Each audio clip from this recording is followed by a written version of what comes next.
Selamat malam semuanya. Malam. Malam semuanya yang sudah bergabung pada acara malam hari ini, yaitu dalam doa Demuda on Air. Jadi doa ini adalah kegiatan dari Demuda ya, yang kita lakukan secara virtual atau via Zoom, yang kalau dulu kita kenalnya sebagai kafetologi. Nah, selama sebelum pandemi. Cuma karena sekarang situasinya kita hanya bisa via virtual, ke gereja juga harus antigen, ya kan? Nah, jadi untuk tetap kita silaturahmi bersama dengan keluarga Demuda, dengan jemaat Bapak Ibu GKI Kayu Putih, kita akan bergabung dalam doa ini Demuda on Air. Ini mungkin akan kita rutinkan ya, dengan rekan-rekan Demuda juga nanti kita akan bikin acaranya mungkin setiap Jumat malam atau mungkin Sabtu malam, dan kita akan mengangkat tema-tema yang nanti kita bisa saling kasih masukan kalau ada yang mau dibahas, yang mau didiskusikan, nanti kita bisa saling memberikan input ya.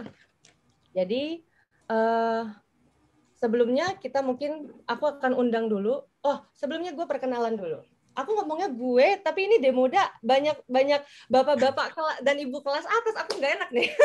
saya Apa-apa, kasih-kasih aja, Kare. Gue lu sama. Gayanya kakak aja lah. Jangan dong Pak Dede. Perkenalkan dulu. Saya dengan kita kan Raisa. berjiwa muda. Berjiwa muda, jangan salah. Aku yang berjiwa tua jadinya nih. Kita menyesuaikan ya, Papi Ocha ya. Asik. Iya. Asik, apalagi ada Opa Osa nih kan. Aduh. Saya dengan Raisa, jadi saya akan jadi MC atau moderator malam hari ini. Dan kita mengangkat tema yaitu berbagi cerita penyintas COVID. Cuma sebelumnya saya akan invite dulu untuk mengawali acara kita malam hari ini, yaitu Bang Herbert. Silakan Bang Herbert untuk berdoa. Bang Herbert akan saya invite untuk doa pembukaan. Ya, mari rekan-rekan, Bapak Ibu, sebelum kita memulai acara ini kita berdoa. Bapa yang Maha Baik, kami bersyukur Tuhan untuk cinta kasih Tuhan yang kami boleh rasakan hingga pada malam hari ini. Kami bersyukur untuk kesempatan pada hari ini ketika kami boleh bertemu di dalam media Zoom ya Tuhan. Kami bersyukur karena beberapa saat lalu sahabat kami, rekan kami, Pak Dede, Bu Nani, dan keluarga, dan juga Pak Hendro sempat mengalami COVID-19 ya Tuhan. Namun kami bersyukur dengan penyertaan Tuhan semua dapat dilalui dengan baik sehingga mereka pada saat ini sudah pulih kembali. Dan pada saat ini Tuhan, ketika kami ingin saling berbagi cerita, biarlah kami boleh saling menguatkan satu sama lain. Dan kiranya Tuhan memberkati para narasumber pada hari ini, Pak Dede, Pak Ani, Pak Hendro, dan rekan-rekan yang lain. Kami percaya bahwa Tuhan menyertai acara kami dari awal hingga akhirnya nanti. Terima kasih Bapak, di dalam nama kami berdoa. Amin. Amin. Terima kasih Bang Herbert. Sebelum kita mulai juga, jadi di sini ada persembahan lagu, ada persembahan dari keluarga Demuda untuk Demuda yang akan kita tayangkan dan saksikan ya.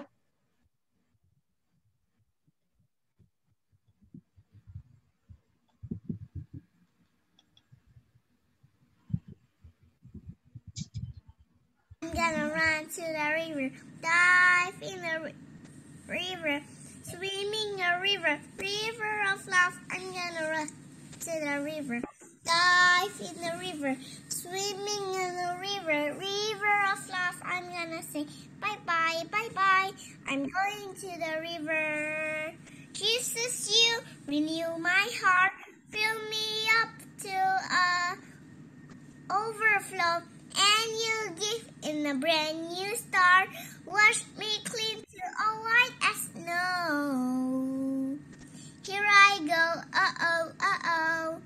I'm gonna run to the river, dive in the river, swimming a river, river of love. I'm gonna run to the river, dive in the river, swimming in the river, river of love. I'm gonna say bye bye, bye bye.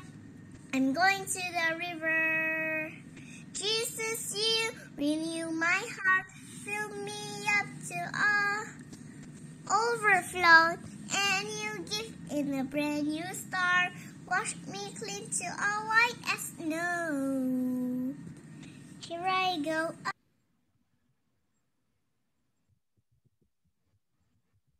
Oke, luar biasa.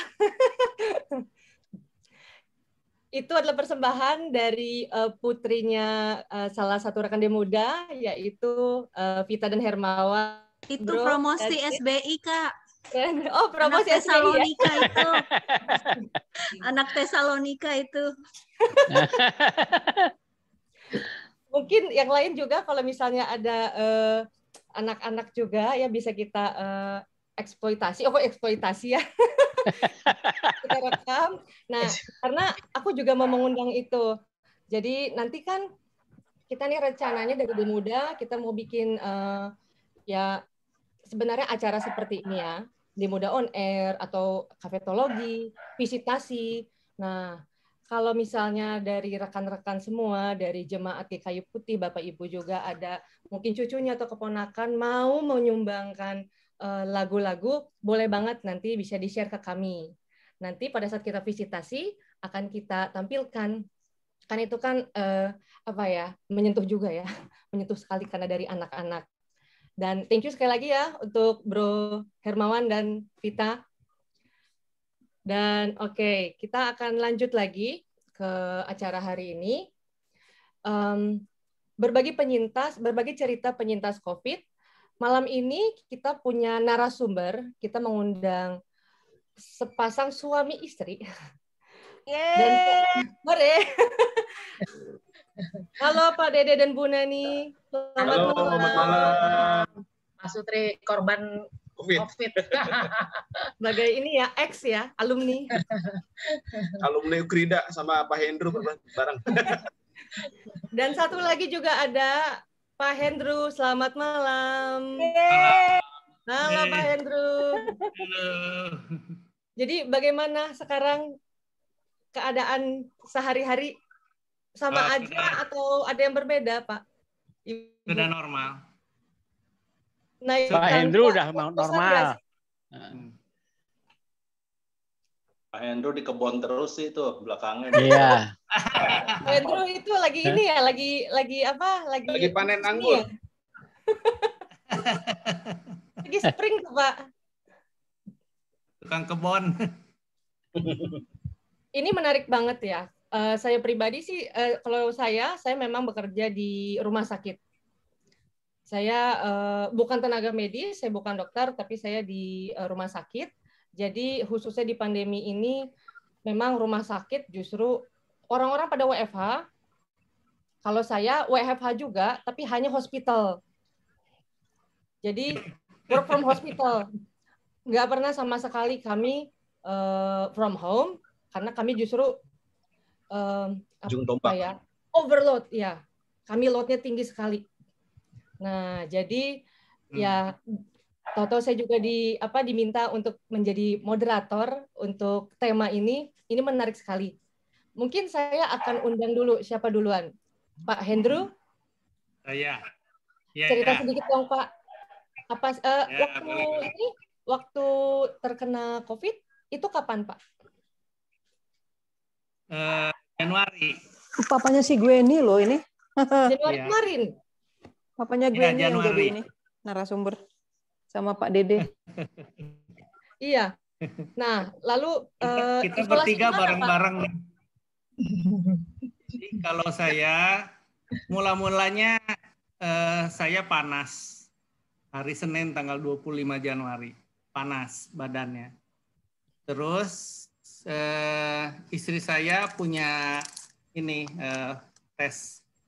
Di rumah kita punya tes kit untuk antigen sendiri. Tes pack-nya. Ya, kalau tadi saya tes di gereja juga kayak begini. Cuman saya nggak bisa keluarin surat. Kalau di gereja kan pakai Prodia keluar surat. Ya. Nah, tes ini hari Selasa ketahuan positif COVID. Langsung saya laporkan ke Pak Pendeta Robi supaya bagaimana nih mungkin orang di terminal perlu terminal pangan. Ya, di terminal pangan hari Rabu kan biasa kita melayani pembagian sayur. Jadi pagi-pagi itu, jadi hari Selasa langsung diumumkan supaya pagi-pagi sekali sebelum melayani di gereja, kita ke klinik Gading Indah.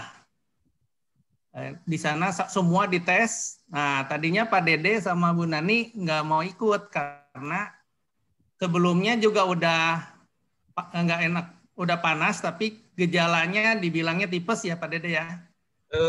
DBD. DBD. Jadi mau ke klinik lain gitu, acara puskesmas ya. Yeah. Jadi saya bilang kalau bisa ikut ke Gading Indah. Ternyata pada hari H-nya berdua ini naik motor datang. Jadi di tes sama-sama ketahuan positif PCR, swab PCR-nya. Jadi tapi Pak Dede gesit. Hasilnya sore tahu, Siti Pak Dede 25 ya. Ya, tapi betul, malamnya langsung rumah sakit Ukrida. Saya Sitinya 14, itu termasuk parah. Parah ya. Paling parah Jadi Nani untuk 11,45. diketahui yang namanya parah itu batasnya di 12. 12, jadi kalau Siti 40 itu sembuh, angkanya makin gede makin bagus. Makin kecil makin parah. Nah, Pak Dede itu 25. Jadi kalau 30-an itu isoman. Bisa isoman. Nah, yang 14 itu harus masuk rumah sakit. Nah, Kanani itu 12 paling parah. 11. Dari jumlah banyaknya virus yang ada di tubuh ya. Dan itu bisa menular. Dan ternyata selain jumlah Siti, yang penting juga adalah kecepatan kita merespon untuk menindaklanjutinya. Pak Dede itu cepat, Sitinya udah lebih tinggi dan dia begitu tahu malamnya udah masuk rumah sakit. Nah, penanganannya cepat, ini lebih cepat sembuh. Cuman seminggu kali ya kamu ya? Di RS. 8 hari. 8 hari. 8 hari. Saya baru masuk besoknya itu dapatnya 20 hari. Ya, karena banyak urusan, mundur. Saya masuk hari Kamis, Pak Dede Rabu. Karena ini kapan? Jumatnya. SBI sehari dari saya. tugas. Nah, masih ada urusan. Nah, itu jadi reaksinya udah makin parah tubuh kita waktu masuk. Nah, terus pada saat udah masuk rumah sakit, kita semuanya harus masuk lewat unit gawat darurat ya. Untuk diperiksa dulu sambil nunggu kamar. Setelah rumah sakit Ukrida, ternyata rumah sakitnya masih baru dan bersih banget. Alatnya lengkap. Sudah dari IGD kita masuk CT scan pakai alat yang baru dan juga di tes torak, di ronsen. Terus masuk kamar. Nah, waktu udah di kamar ini mulai penderitaan juga nih, mulai menderita. Saya sekamar berempat.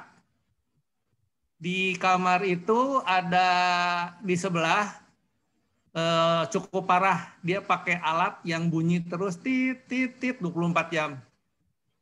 Sangat mengganggu. Dan itu repot sekali. Dan saya masuk ke dalam rumah sakit itu dalam keadaan bisa jalan seperti orang biasa gitu, seperti orang normal, nggak kelihatan orang sakit. Tapi begitu makin lama tinggal di rumah sakit, keadaannya makin lama makin buruk. Makin lama makin buruk sampai nafas tuh tersengal-sengal. Baru berasa di situ. nafas aja harus mikir. Hari-hari mana ada orang hidup harus mikirin tentang nafas. Nafas harus diatur. Sesek gitu. Nah, ternyata ada alat tesnya. Setiap jam saya dites pakai alat ini. Oximeter. Jadi sekarang di rumah pun harus beli karena habis pulang dari RS kan harus dites terus makin parah atau enggak. Nah, jadi waktu di sana memburuk itu sampai sesek itu susah napas pakai selang oksigen. Mula-mula pakai selang yang kecil yang orang biasa pakai. Lama-lama oksigen pakai itu nggak cukup.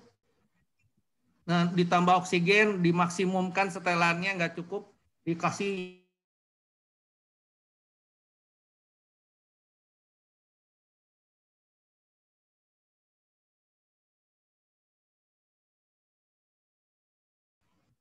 udah beberapa hari saya ngalamin itu. Untung nggak sampai dipindah ke ICU dan pakai ventilator ya. Karena ini nanti yang cerita berat, horor.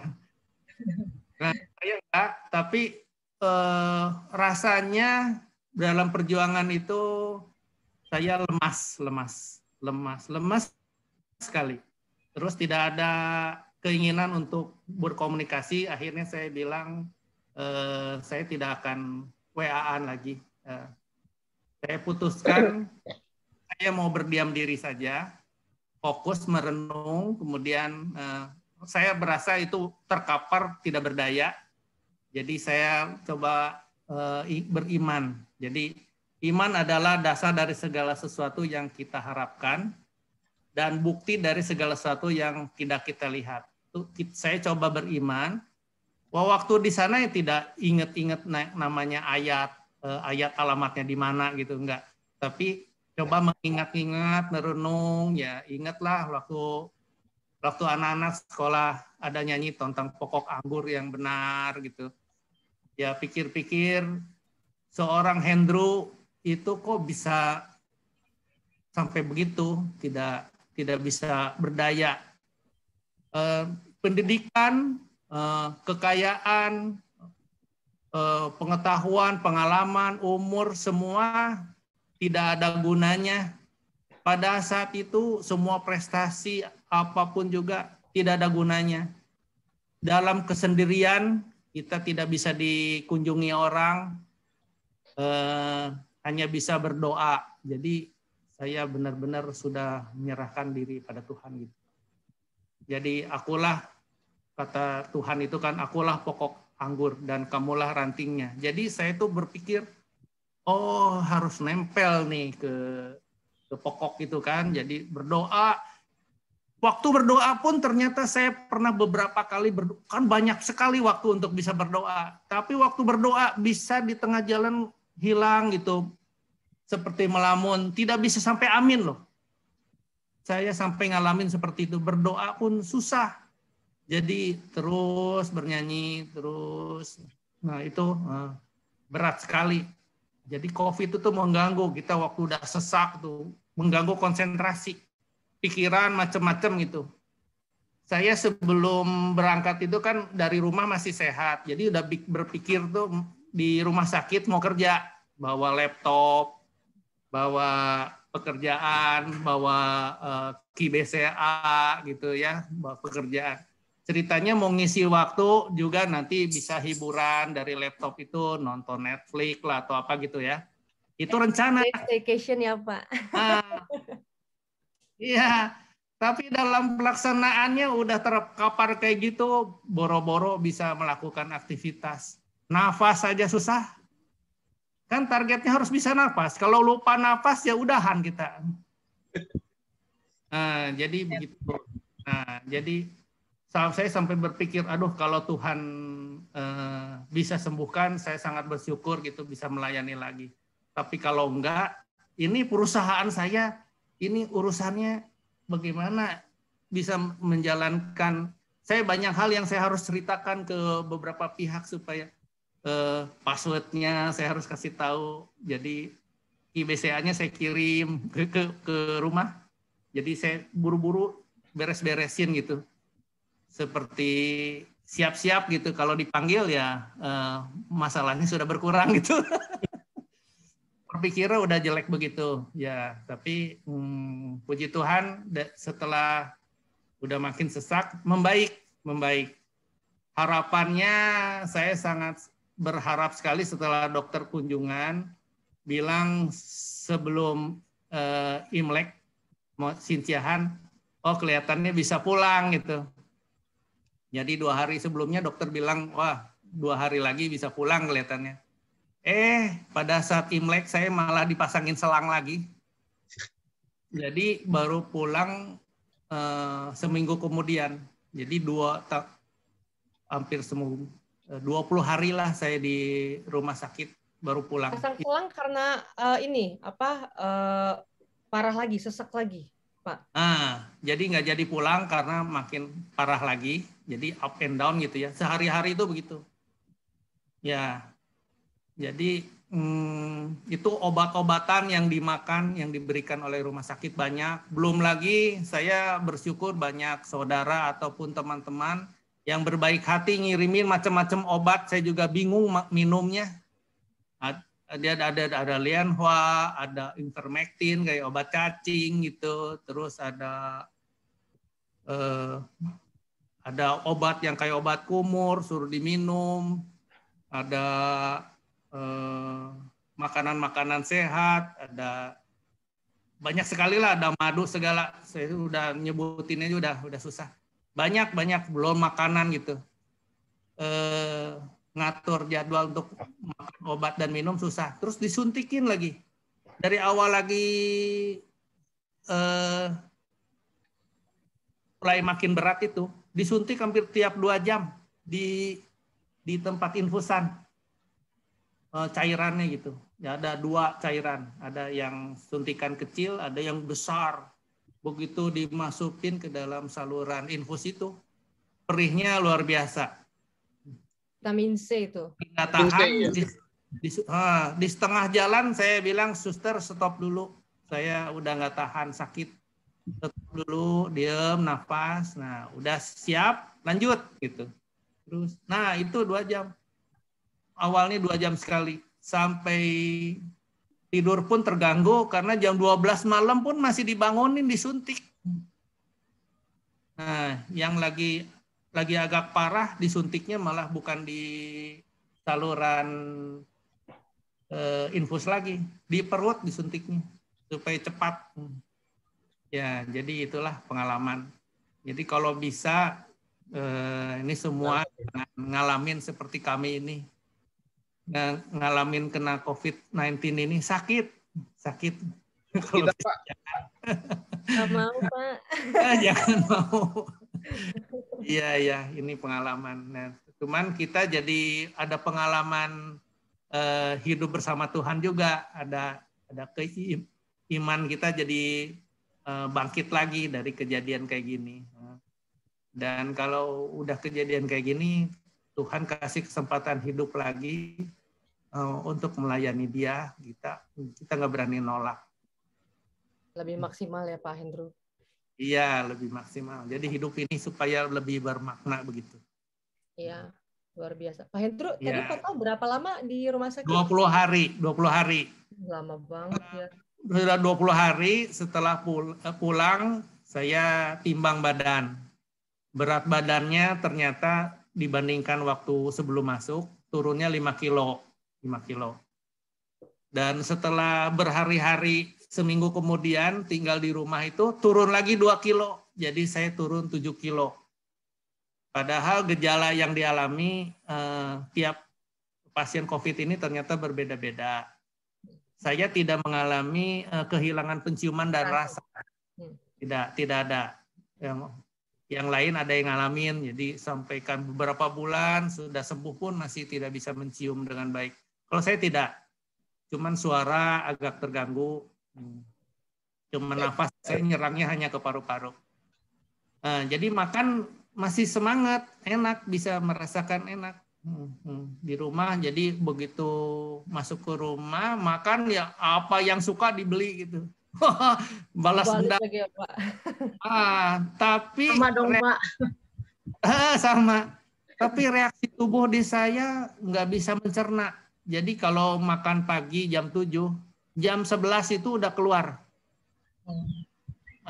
Terus setelah keluar gitu sekitar di setengah 12 itu udah makan.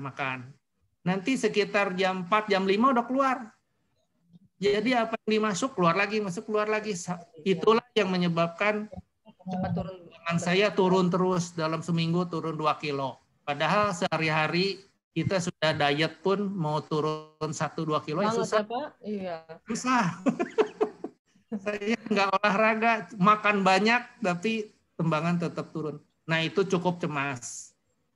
Dan gejala lain yang saya alamin cukup kaget itu waktu di rumah sakit, kepala itu berkeringat berlebih sampai kayak orang ngompol. Jadi di bantal tuh basah sekali. Dan sampai pulang ke rumah, kira-kira sebulan itu masih begitu, berkeringat terus. Padahal udah pakai AC, tetap berkeringat di kepala. Nah, itu yang Tapi badan nggak menggigil ya, Pak ya? Nggak, tidak panas dingin, tidak panas, tidak kedinginan, tidak. Tapi berkeringat. Tadi aku ada yang belum ngeh nih, Pak. Tadi kayaknya bersamaan Pak Hendro dengan Pak Dede dan Bu Nani. Iya, bersamaan. Di tesnya bersamaan. Kita ada 13 orang, satu pendeta dengan 12 relawan. Seperti murid-murid Yesus itu, 12. Iya, pas, Pak. Nah, itu kenapa bisa bersamaan, Pak Dede? Ya karena memang karena tesnya bersama, jadi karena tahu, dan kalau kondisinya waktu itu saya demam menggigil. Cuma saya memang waktu itu tidak nyadar bahwa itu COVID. Karena penciuman dan indera perasa masih tetap, cuma mual. Terus ada hasil pemeriksaan puskesmas pertama DB. Trombosit turun. Pemeriksaan kedua trombositnya turun lagi. Saya semakin yakin bahwa itu DB. Ternyata hasil PCR-nya positif.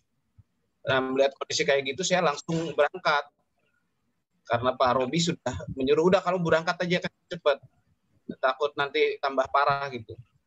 Saya nggak sadarnya gini, rekan-rekan, karena sebetulnya saya tuh punya siklus seperti siklus 2 tahunan, saya pasti punya demam berat. Pasti itu. Nah, saya pikir mau arah ke sana tadinya. Cuma ini bedanya kok demamnya tidak tinggi, biasanya tinggi sekali. Cuma dalam posisi apapun badan nggak enak, tidur salah, berdiri apa aja salah, pokoknya badan semua nggak enak. Nah, di situ mulai agak aneh. Saya sempat kadang-kadang kan main sama anak saya, misalnya kamu yang pintar, kepalanya suka saya jidatnya suka saya pegang. Anak saya yang agak-agak ini sebetulnya agak pikir di situ, jangan pegang virus gitu ya. Cuma saya di situ nggak sadar bahwa itu saya ada virusnya. Cuma memang makan udah nggak mau. Yang di rumah terus makan nggak masuk, bukan nggak mau keinginan makannya tinggi. Cuma makanan nggak masuk sama sekali. Paling 2 sendok, setelah itu udah mual segala macam. Kalau saya di rumah sakit dikasih apa aja habis. Saya nggak bisa masuk, Pak Hendro. Makannya tetap ya Pak, stabil ya Pak Hendro nih ya. Stabil. Berat badan turun. Muara Karang pindah. Ya sebetulnya mungkin agak berbeda-beda ya.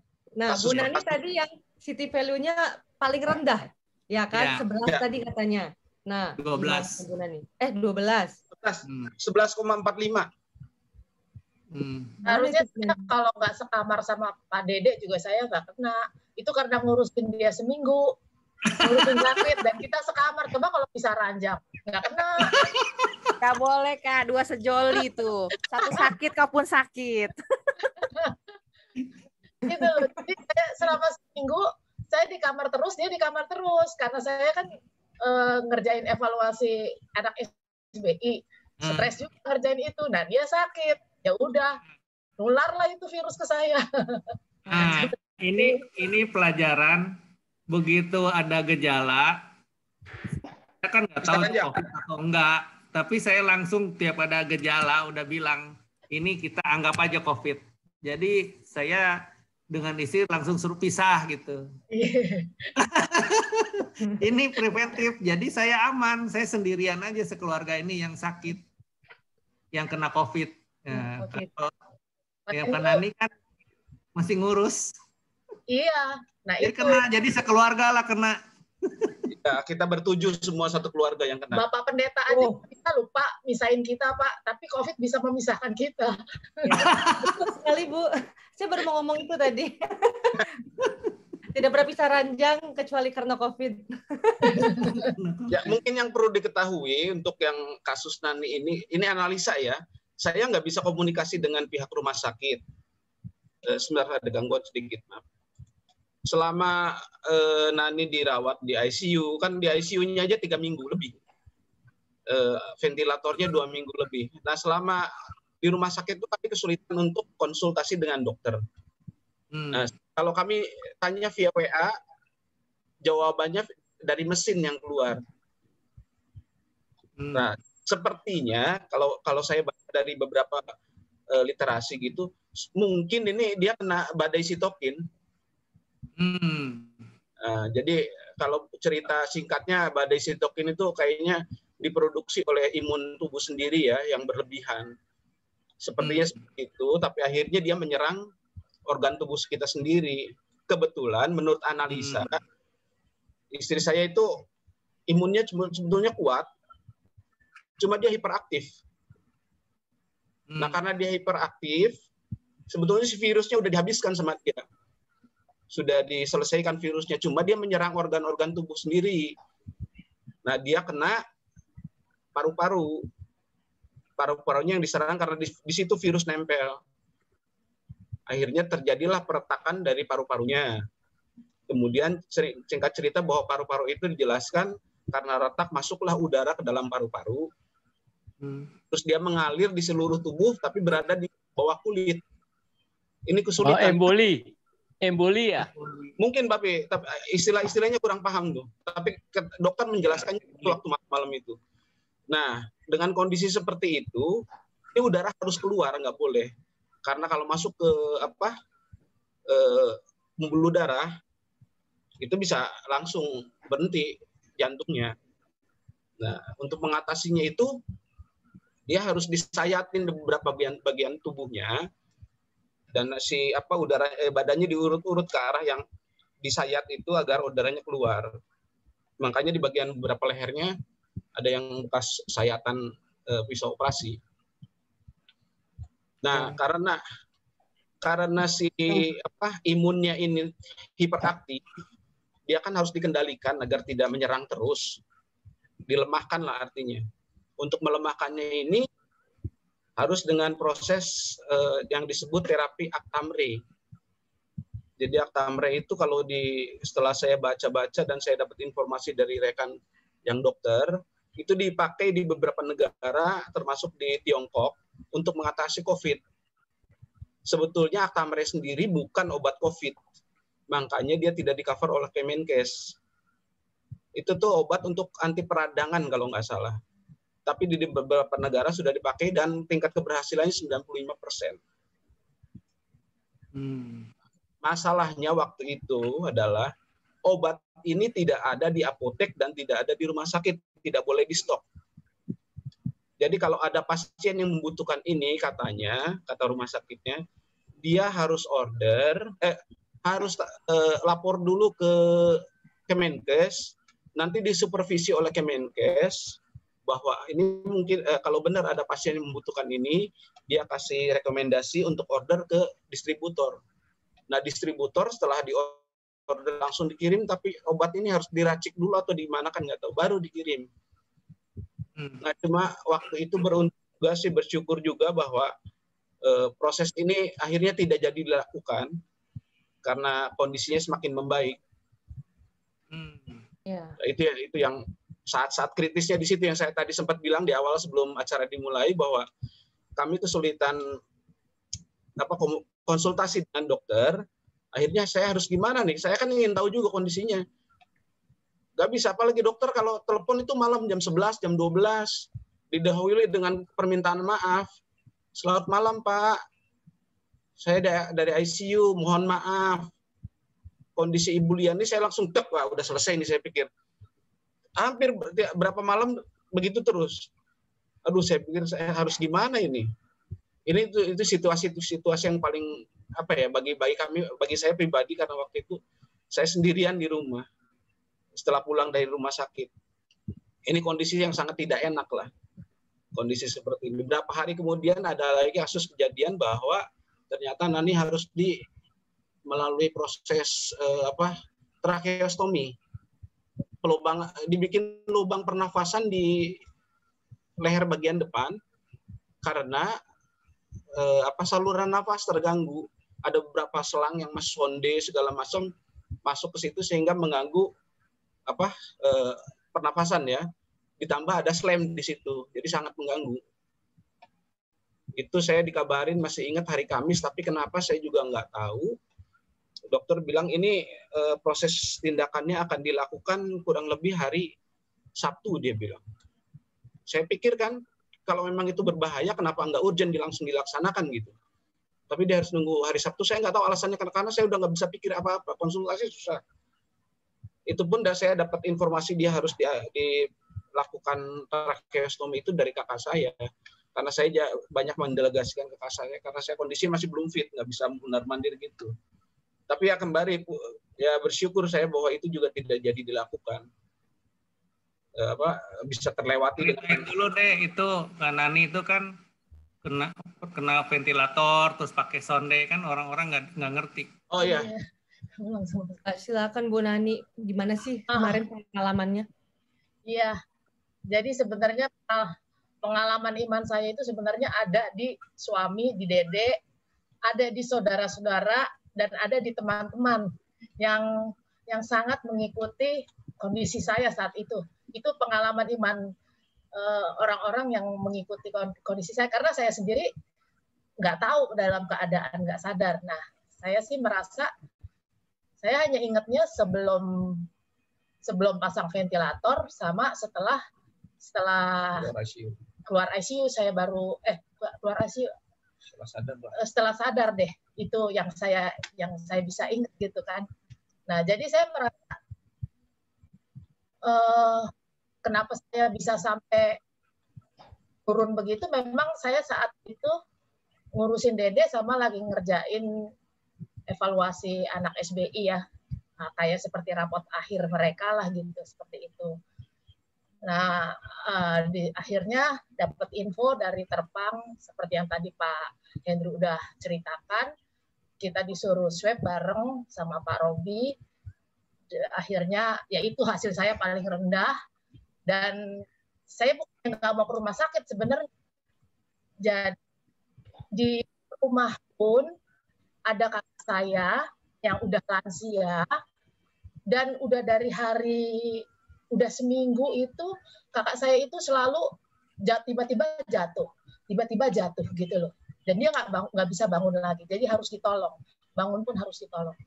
Nah, hari Kamis, hari Rabu kita berdua swab sama rombongan Terpang, terus hasilnya kan Rabu sore ya. Rabu sore. Nah, Dede dengan yakin jalan sendiri dia ke rumah sakit. Saya bilang mau diantar, enggak katanya gitu. Oh ya udah, saya tenang kan. Soalnya dia nggak ngajak-ngajak saya gitu kan untuk masuk rumah sakit. Ya udah. Jadi nggak salah saya juga sih Pak Hendro, orang saya nggak diajak masuk rumah sakit. Nah, hari Kamisnya Pak Robi telepon saya. Dia marah. Nani, kenapa kamu belum ke rumah sakit? Oh, emang saya harus secepat itu Pak ke rumah sakit? Boleh nggak kalau hari Sabtu? Marah dia kan. Nah, saya bilang, saya mau ngurus kakak saya dulu nih. Kakak saya ada 2, terus anak saya. Itu kan hari Kamis. Saya selesaiin dulu, ya Pak, ya. Saya mau bawa mereka swab dulu, karena yakin, karena kami hasilnya positif, jadi saya yakin yang di rumah ini pun pasti kena nih. Jadi saya mau bawa mereka swab gitu loh, ke puskes. Karena kenapa saya pilih puskes? Karena kalau puskes tahu nih warganya ada yang kena, pasti mereka langsung kirim ini gitu loh, kirim bantuan gitu, seperti itu untuk ngangkut mereka gitu kan. Nah, setelah akhirnya sampai saya bilang, ya udah Pak, saya Jumat deh setelah saya ngurusin kakak-kakak saya dulu, saya bilang gitu ya. Nah, Jumat pagi itu saya akhirnya bawa mereka ke puskes untuk di swab. Nah, udah gitu baru tuh sorenya saya agak tenang karena mereka udah di swab. Sorenya saya nyelesain dulu SBI. Setelah selesai SBI, saya jalan sendiri ke rumah sakit. Gitu. Belum ngurusin anjing dulu, belum anjing. Itu belum Pak. Di rumah sakit hasil swab yang di rumah sini 3 orang ini ternyata Dede WA saya hasilnya positif semua mereka kena COVID gitu loh, positif. Nah di situ saya mulai bingung. Jadi mereka harus masuk kemana? Saya bilang gitu. Terus Dede itu lagi kan itu sama RT ya, sama dia komunikasi sama RT sama Satgas. Nah, terus katanya dapat tempatnya di Wisma Atlet. Wah, dari situ saya kacau. Mulai itu saya stres tuh. Nggak mungkin kakak saya bisa masuk Wisma Atlet. Ngurus dirinya aja kagak bisa. Apalagi di sana, di rumah aja nggak bisa. Gitu, apalagi di sana. Karena Wisma Atlet kan mandiri, kan harus ngurus dirinya sendiri. Saya bilang nggak bisa itu. Nah, saya mulai stres tuh. Jadi mereka harus masuk kemana gitu loh. Akhirnya ada ponakan yang jadi suster di UGD Rumah Sakit Koja. Akhirnya siapa deh yang itu? Nah itu akhirnya komunikasi sama dia, terus dia bilang ya udah masuk Koja aja tante, katanya gitu kan ya. Nah akhirnya udah nih boleh nih masuk Koja, Rumah Sakit Koja. Tapi nggak ada ambulans yang mau ngangkut mereka, nggak dapet deh pokoknya ambulans gitu loh. Nah saya makin stres di situ.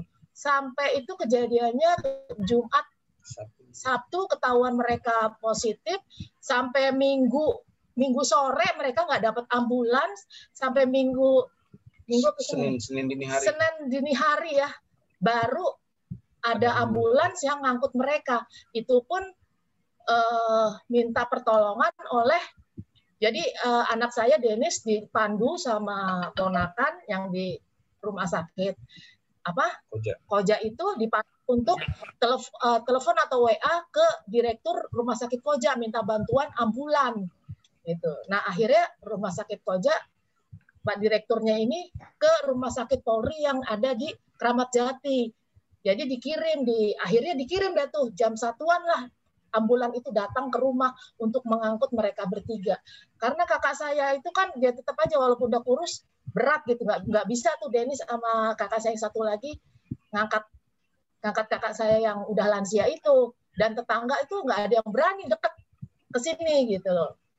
Nah setelah itu saya juga panik, ini punya piaraan 4 nih, kaki 4 nih, ada 4 ekor, itu siapa yang ngasih makan gitu kan. Dari situ saya mulai stres lagi tuh, belum lagi baca WA, itu terima telepon, aduh saya semakin stres di situ ya.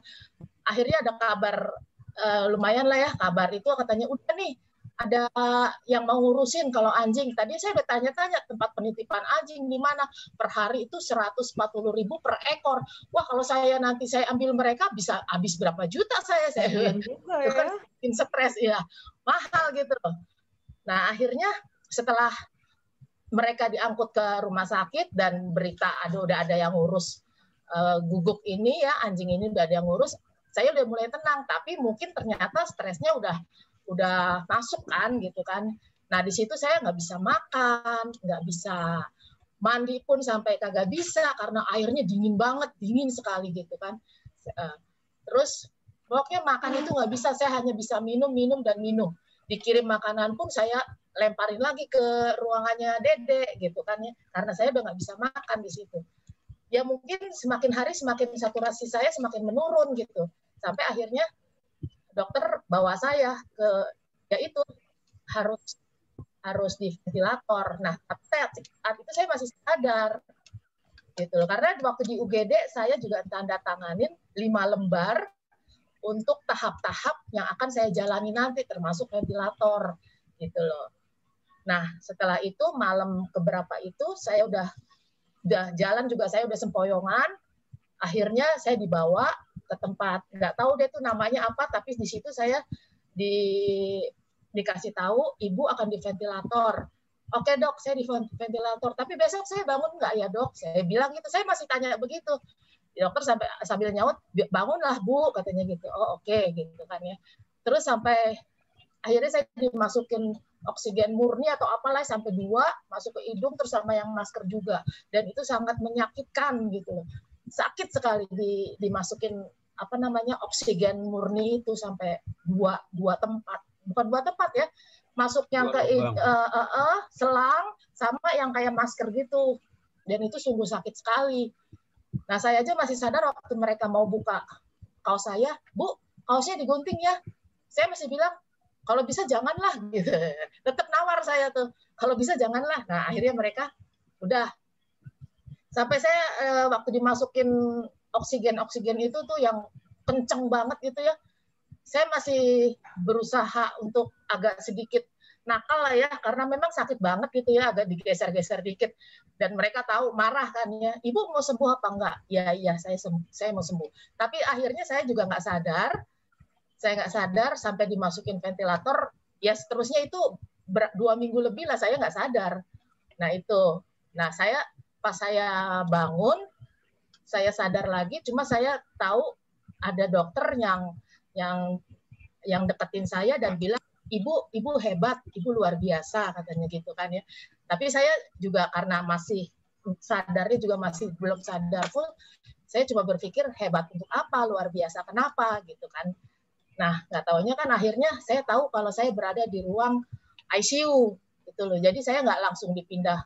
Jadi beberapa hari lagi saya berada di ICU situ dan di situ saya udah terus ventilator. Setelah berapa hari saya sadar baru dibuka ventilatornya, baru diambil, dan setelah itu ya saya udah mulai merasakan haus yang amat sangat dan lapar yang juga amat sangat. Nah, karena makanan semua masuk dari sonde sama mulut masih terlalu ya belum bisa ngapa-ngapain lah ya, minum aja nggak bisa apalagi makan ya. Nah, seperti Pak Hendro itulah apa tadi pengalaman Pak Hendro makan tadi itu sangat-sangat menyiksa gitu loh. Udah semua tubuh saya kan banyak kabelnya nih dari depan, belakang, samping gitu kan banyak kabel lah banyak. Ya itu apa namanya yang Pak Hendro denger itu alat bunyi nit aduh itu itu kamu dipakein ya? Iya dipakein Pak sampai 2 itu kanan kiri itu bunyi semua gitu loh. Dan tangan saya udah bengkak karena tiap hari pasti diambil tuh darahnya, infus apa pokoknya obat tuh tiap hari pasti diguyur obat lah sampai saya nggak bisa ngangkat badan saya nggak bisa bangun aja saya nggak bisa apalagi ngangkat badannya. Terus dokter bilang bisik ke saya, Bu, HB saya turun di bawah berapa ya? Pokoknya turun sampai harus terima donor darah, transfusi. Soalnya saya udah semua badan saya dingin, nggak bisa sama sekali nggak bisa bergerak. Itu akhirnya dokter bilang, Bu, nanti Ibu akan ditransfusi, katanya gitu. Oh oke, ditransfusi. Saya nggak bisa ngomong sih memang. Nggak keluar suara saya, nggak keluar pada saat itu. Sampai akhirnya udah terima transfusi darah, udah seger nih, udah enak, udah seger. Sampai akhirnya dipindah ke ruang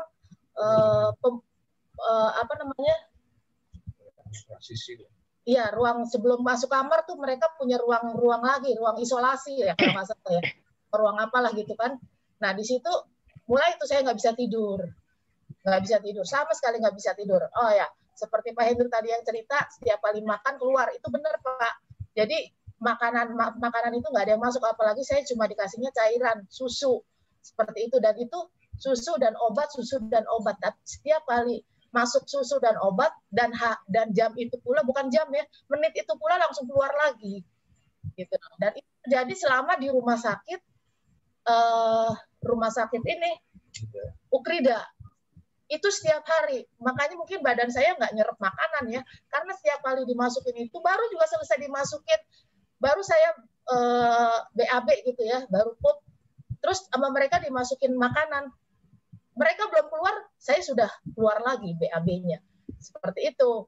Jadi mungkin mereka juga ya, kasihan juga ya tiap kali ngurusin saya BAB lagi gitu. Jadi saya sendiri juga takut makan, tapi kan mereka yang masukin lewat sonde kan, kayak gitu. Nah sampai sekian hari di sana itu susternya itu kan semua nggak ada tuh suster yang senior, semua itu umurnya 20-an lah, umur 25 rasanya sih nggak ada karena mereka sukarelawan dari tiap-tiap daerah yang datang ke situ. Gitu loh. Jadi setiap berapa jam sekali berganti suster dan susternya selalu ganti-ganti terus. Dan ada juga suster yang ini pengalaman saya ya, suster yang coba-coba untuk ganti infus, terus dengan suntik-suntik, terus suster yang coba-coba obat dan dia sendiri bergumam, aduh ini yang mana ya, aduh ini yang mana, wah saya udah takut sekali itu saat itu karena saya udah sadar gitu kan. Tapi saya nggak bisa ngomong gitu loh. Nah itu membuat saya stres dan saya udah bilang sama dokter saya lapar. Padahal suara saya pelan tapi saya lapar, saya bilang gitu kan. Dan dokter itu udah menyarankan sama suster minta diganti jangan makanan jangan susu, minta bubur yang dibikin gitu. Tapi ternyata susternya sendiri nggak ngerti sampai dia bilang, ibu makanan ibu yang mana? Saya kan pasien, Anda yang suster, kenapa harus bertanya saya? Gitu ya. Pokoknya saya berusaha agar suara saya didengar oleh si suster itu. Jadi kejadiannya saya sampai 1 hari nggak dikasih makan di sana itu. Nah besokannya kondisi saya langsung ngedrop lagi. Sampai saya dengar dokter bilang begini, ini ibu ini kalau nggak naik ininya apanya ya HB atau apa gitu, harus masuk ICU loh katanya gitu. Nah, susternya ngomong, Pak, dokter, lagi diusahakan itu darah katanya. Jadi saya harus masuk darah lagi, gitu loh. Itu mungkin entah ya karena tubuh saya kecerobohan suster. Tapi yang saya ingat saya udah bilang saya minta makan, perut saya lapar sekali, tapi nggak diladenin. Sampai besok pagi badan saya udah nggak bisa diangkat lagi, ngangkat tangan pun nggak bisa, seperti itu. Terus akhirnya dokter udah bilang begitu. Kemudian nggak lama darah datang lagi dan saya transfusi lagi. Nah di situ baru seger lagi.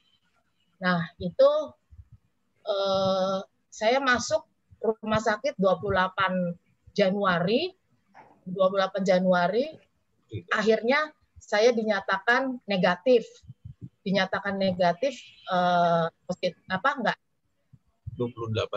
hari.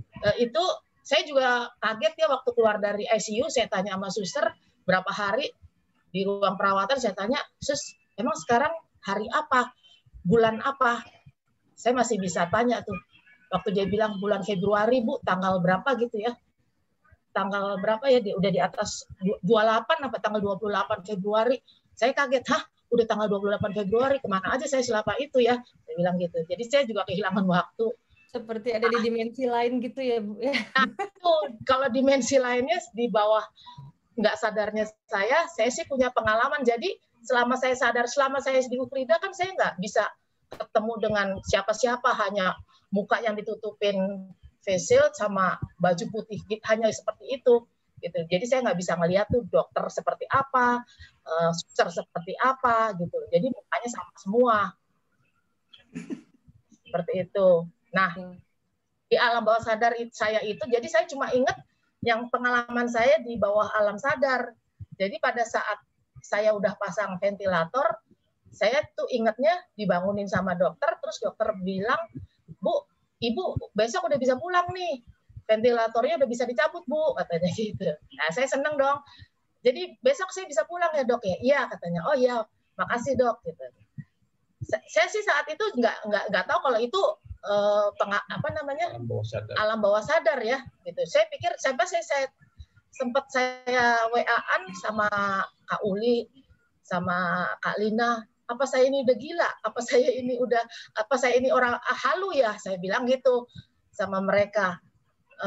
Karena ingatan saya kok cuma ini doang, nggak ingat yang lain-lainnya gitu loh. Nah di pengalaman itu pada saat saya dibangunin sama dokter, saya lihat badan saya ada di seberang gitu loh. Oh, itu kok badan saya ada di sana ya gitu loh. Badan saya ini dalam posisi telanjang lah ya di situ ya. Terus saya deketin kan saya nggak tahu kalau saya ini udah berpisah dengan raga saya nggak tahu apa yang terjadi itu apa, cuma saya ingatnya kok itu wajah saya, badan saya gitu loh.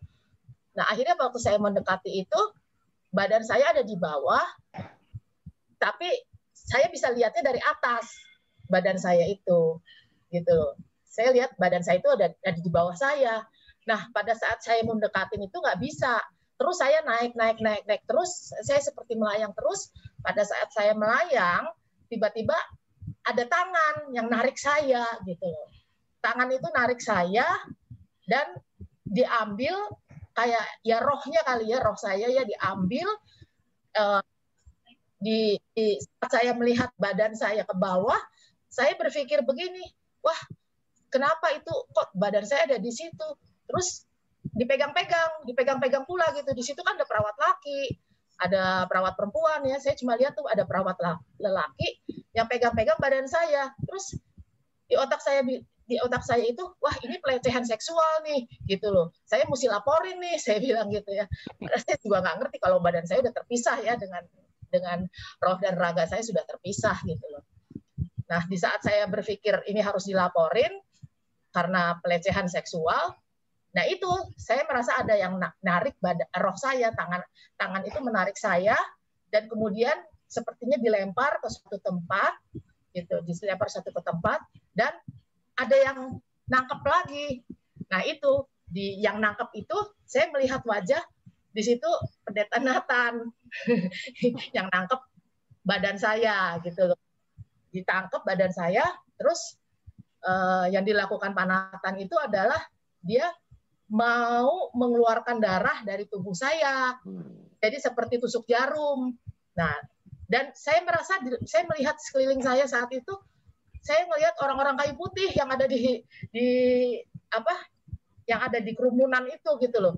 Ini orang-orang kayu putih ya, mungkin itu doa Bapak Ibu kali ya dan teman-teman semuanya ya. Jadi ada orang kayu putih semua lah yang saya lihat itu, gitu loh. Nah Pak Nathan bilang begini, wah ini kayaknya harus dikeluarin nih darahnya, katanya gitu, harus dikeluarin darahnya, sepertinya biar bisa cepet ini, jangan terjadi apa-apa lah, seperti orang tusuk jarum lah, seperti itu ya. Nah udah akhirnya ditusuk jarum lah saya di bagian dekat leher sini, gitu loh, dekat leher sini. Nah setelah itu baru Pak Nathan itu memberi saya ke tim medis, ke dokter di situ gitu loh. Jadi makanya saya waktu WA Pak Nathan, Pak makasih ya doa dan tusuk jarumnya, bingung beliau. Makanya nanya sama dia, tusuk jarum apa ya katanya gitu. Tapi benar yang ada di situ, yang saya ingat tuh Pak Nathan yang bantu saya untuk tusuk jarum.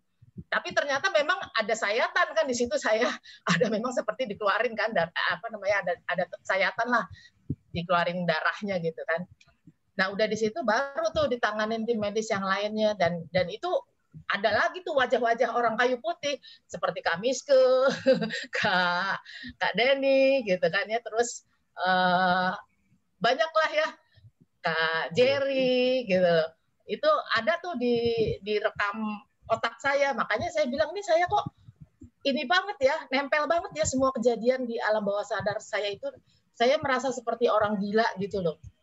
Nah, udah gitu akhirnya kan, ya itu saya nggak tahu apa yang terjadi waktu saya di ventilator, karena saya nggak inget kan, hampir 3 minggu saya nggak sadar itu. Nah, saya sadar-sadar, kemudian sudah. Nah, makanya saya bilang pengalaman iman itu ada di Dede dan teman-teman,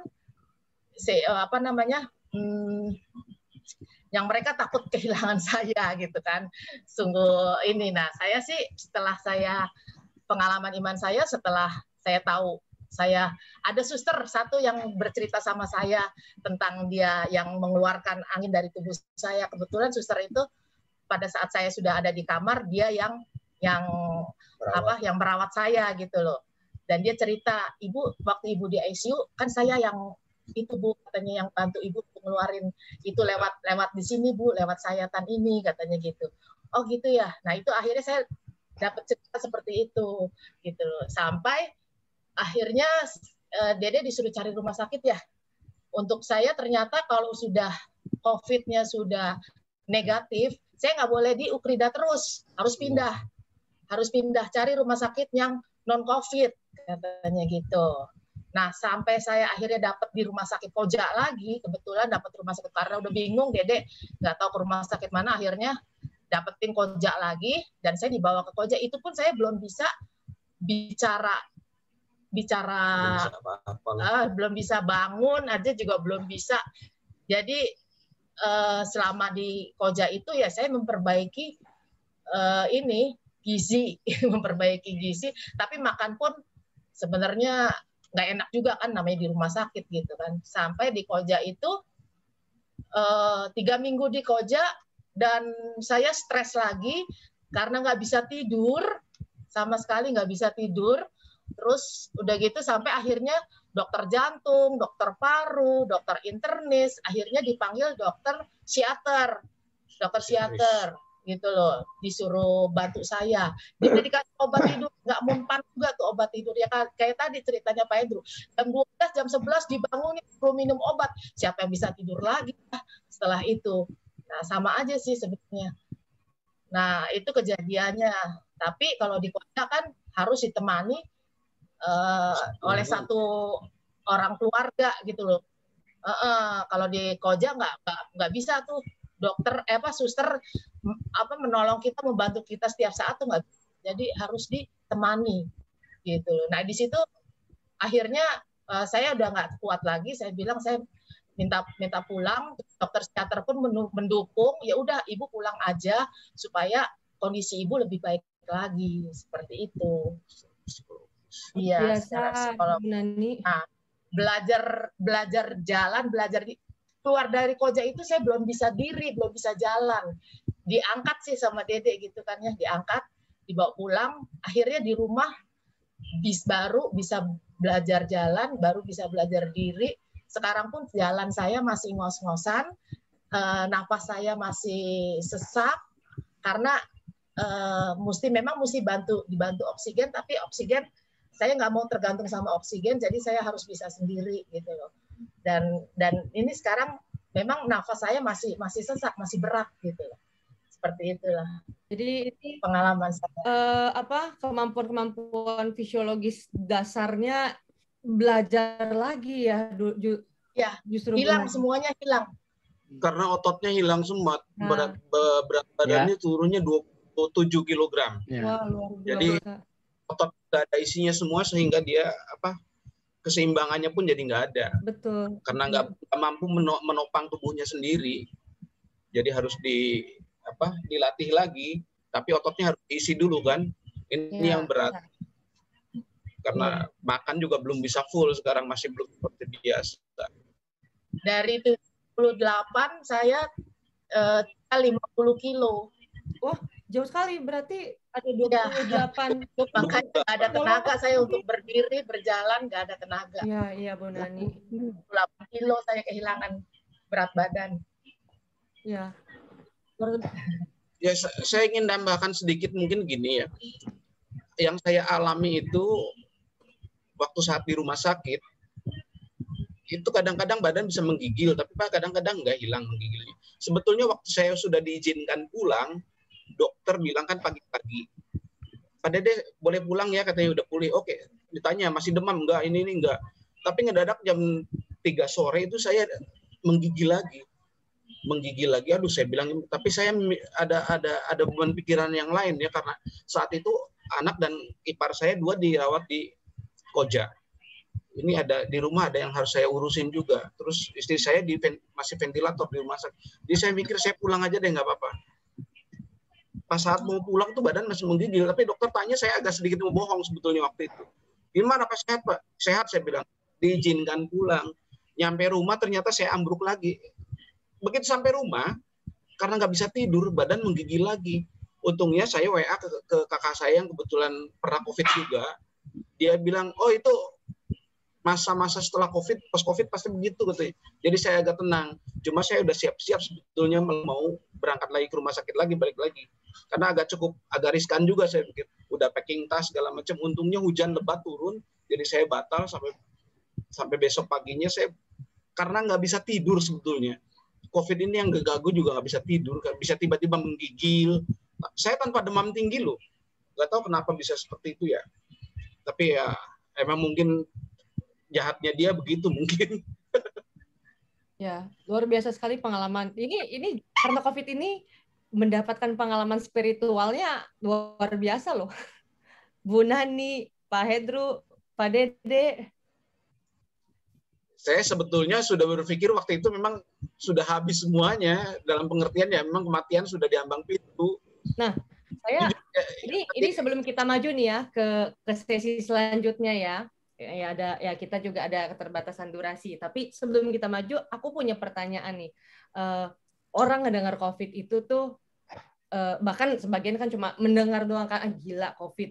Tapi saat itu datang ke Pak Dede, Bu Nani, ke Pak Hendro, pas pertama kali menyadari bahwa hasilnya positif, itu apa sih yang pertama kali respon dan perasaannya pertama kali gimana sih? Itu kan bagi petir di siang bolong kah? Apakah itu betul gitu? Iya. Kaget dan sedih dan khawatir campur aduk. Iya, iya Pak. Apalagi pas positif nih Pak gitu kan? Iya, terus kita untuk pertama kalinya merasa bilang positif itu jelek. Kalau dulu kan berpikir positif kan bagus. Bagus, iya. Iya. Terus kita berpikir kalau bisa isolasi mandiri. Jadi begitu kita mau ke rumah sakit tuh keluarga pun untuk bilang suruh ke rumah sakit nggak berani, takut disangka ngusir. Iya. Iya, soalnya kalau kita di rumah kan takut nularin. Iya. Iya. Kalau saya mah nggak kepikir diri saya takut, yang saya takutin justru kakak-kakak saya. Sampai saya lupa untuk takut diri saya sendiri. Saya keluarga ya, Bu Nani. Saya ingatnya cuma kakak saya itu. Ternyata kakak saya kan memang masuk ICU kan di Koja itu. Yang satu, yang dua itu kebetulan badannya kuat-kuat nih. Denny sama kakak saya yang satunya tuh kuat badannya. Tapi yang satunya itu memang masuk ICU gitu. Dan ada komorbid. Ada komorbid, ada darah tinggi, ada jantung gitu loh. Takut juga kan saya. Jadi saya yang itu cuma dia doang gitu. Makanya stres berat. Kalau saya sendiri pas sadar, saya hanya bertanya, Tuhan, kenapa saya yang harus seperti ini? Soalnya nggak bisa ngangkat badan, nggak bisa ngapa-ngapain. Kok saya sih jadinya Tuhan ya? Karena saya dengar teman-teman juga kena positif ini biasa COVID, saja. Nggak separah saya gitu loh. Tapi kok saya ini kok parah sekali ya sampai saya nggak bisa ngapa-ngapain. Sampai satu loh, saya itu sempat saya sama marah sama Dedek karena saya nggak dibawa pulang. Jadi di alam bawah sadar itu saya minta pulang terus. Saya cuma mau ngapain minta pulang itu, cuma pengen minum air putih. Soalnya nggak dikasih, minta sama dokter nggak dikasih gitu loh. Di alam bawah sadar itu ya, saya tuh nggak dikasih minum, nggak dikasih makan. Jadi saya minta Dedek supaya jemput saya, bawa pulang saya gitu loh. Sampai saya sadar pun saya jadi sebel sama dia gitu loh. Kok kamu bawa pulang saya sih? Saya cuma pengen minum. Nah, pada saatnya saya disuruh belajar minum, saya keselak gitu loh. Saya keselak sampai akhirnya saya nggak mau minum lagi sampai akhirnya saya nggak mau minum lagi karena keselak gitu kan. Terus kalau tiap kali saya haus, paling pagi Pak Suster minta tolong dong, saya haus. Ibu mau minum sendiri? Enggak, lewat sonde aja. Saking saya takutnya, jadi dikasih minum lewat sonde kan lumayan juga tuh. Di dada ini jadi adem gitu kan. Malah saya segala selang-selang itu tadi ya, Bu Nani ya, yang penuh. Iya, selang-selang itu. Karena saya setelah itu seperti berapa kali kan saya diminta Zoom, tapi saya belum bisa WA aja saya tangannya masih gemeter-gemeter. Dia bilang, ini kamu WA gitu ya, kan ini kamu bisa ikutin nggak Zoom? Gimana mau ngikutin Zoom? Tangan saya aja masih gemeter-gemeter. Buka Zoom saya udah nggak inget lagi seperti apa, saya bilang gitu. nggak tahu saya bilang saya nggak tahu buka Zoom gimana, udah lupa saya bilang gitu. Masa recovery ini ya di masa recovery inilah ya kita ya semoga lancar pemulihannya semuanya ya Pak Hendro, Pak Dede dan Bu Nani.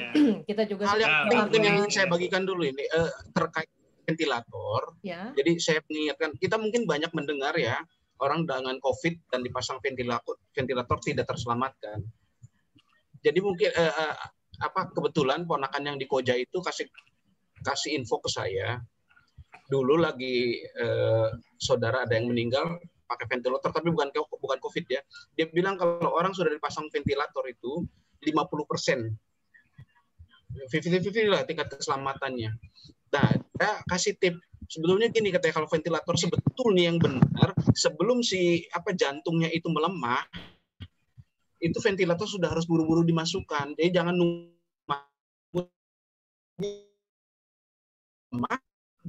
dipaksa suruh bekerja, jadi akan semakin lemah. Nah, ini yang berbahaya dia bilang. Ya, saya dari situ dapat pengalaman bahwa memang mungkin kebanyakan yang khususnya yang COVID ya, memang sudah fasenya sudah terlalu berat, ventilator baru masuk. Nah kalau Nani kemarin sebetulnya dia masih tingkat kesadarannya masih tinggi segala macam. Banyak yang dimasukin ventilator itu rata-rata sudah nggak sadar. Ini kesadarannya masih bagus, cuma memang saturasinya rendah. Dokter masukin. Ya jadi jantung masih kuat. Berapa rendah, Dek? Berapa rendah saturasinya? Aneh itu sampai di bawah 70, sisa 68 waktu itu sebetulnya. Oh, rendah. Rendah sekali karena kan lagi malam keberapa saya di jam 11 malam itu saya dibangunkan sama dokter, tapi dokternya banyak. Terus bilang, Pak mau minta izin. Ibu harus dibawa ke HCU pertamanya. Loh kenapa dok? Ini karena saturasinya turun terus. Yang di ruang perawatan sudah tidak sanggup menghandle itu katanya. Oh ya udah, suruh tanda tangan, saya tanda tangan lagi. Terus besoknya malam lagi datang mereka. Datang ramai-ramai lagi. Saya dibangunkan jam 12, jam 1 malam gitu. Dia bilang, Pak, saya dari dokter ICU katanya. Waduh, saya udah kaget nih, ada apa? Saya dibangun. Mohon maaf katanya. Ibu harus di ventilator. Waduh, saya bilang. Terus gimana kondisinya, Dok? Ya, Bapak tolong bantu doa aja katanya karena kami akan berusaha untuk itu, tapi kami butuh tanda tangan untuk beberapa pemeriksaan dan izin untuk ventilator. Ya udah saya tanda tangan selalu jam 12 malam. Sampai ventilator itu dimasukinnya baru sore lah kalau nggak salah. Sekitar jam 3 menurut informasi. Nah, setelah dipasang ventilator saya nggak ada dengar kabar apa lagi sampai saya pulang.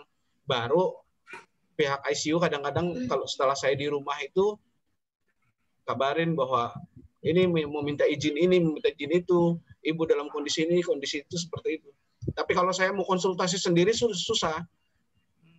Tiap kali saya telepon, yang jawab mesin penjawab. Saya WA, mesin penjawab juga yang jawab. Saya mau berangkat ke sana, dan saya lemas. Jadi saya memang selama dia di ventilator itu, selama saya di rumah maksudnya saya kehilangan ini juga komunikasi dengan pihak ICU. Nah, di situ masa-masa rasa takut dan di situ yang terjadi di dalam diri saya, di situ takutnya. Lagi saya dengar saya kena COVID, saya sebetulnya tenang-tenang aja karena saya berprinsip gini, orang lain sembuh saya juga pasti sembuh. Iya Pak Dede. Saya kira itu yang saya alamin waktu itu. Ya, luar biasa sekali Pak Dede. Duh, ini seru banget. Kalau saya sendiri bisa dibikin satu buku ya Kak. Bisa dibukukan tuh. Kalau kondisi kayak gini ceritanya jadi banyak yang terpotong-potong ya. Karena kita durasi juga sih. Nah, kalau saya pandangan tentang ventilator, saya berusaha waktu dites saturasi itu tarik nafas supaya oksigennya naik. Betul loh, angkanya naik. Jadi mau di ventilator nggak jadi lagi. Jadi saya senam napas terus. Setiap kali dites, nafas yang banyak. Jadi oksigennya banyak. Ya. Oksigen naik lagi. Tahan napas gitu ya Pak, berapa second? Nggak boleh tahan. Boleh tahan, jangan kelamaan nahan ya Pak. Nanti takut lupa. Takut lupa. Benar Pak Osa, takut lupa. Makanya pokok anggur ya itu Pak Hendro, ingat wine Pak Hendro. Pokok anggur itu rantingnya dan wine diingat. Rantingnya diingat wine-nya. Iya. Oh, itu bunga ya sebenarnya, bukan wine loh itu. Ini kita akan di sini kita setelah ini akan mendengarkan renungan singkat yang akan dibawakan oleh Pendeta Adi. Cuma sebelumnya saya juga mau mengundang rekan-rekan mungkin yang mau tanya jawab, ada yang mau ditanyakan silahkan ke Pak Hendro, Pak Dede dan Bu Nani.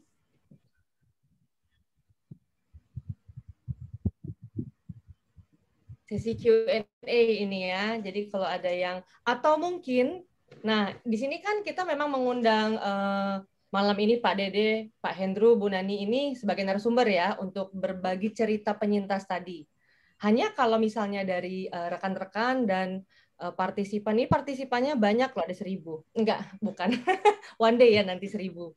Nah, masa dari mungkin dari banyaknya partisipan kita malam hari ini, kalau ada yang juga seorang penyintas, boleh juga di-share ceritanya, dibagikan pengalaman spiritualnya seperti tadi Pak Dede, Bu Nani, dan Pak Hendro. Silakan. Ada dari rekan-rekan?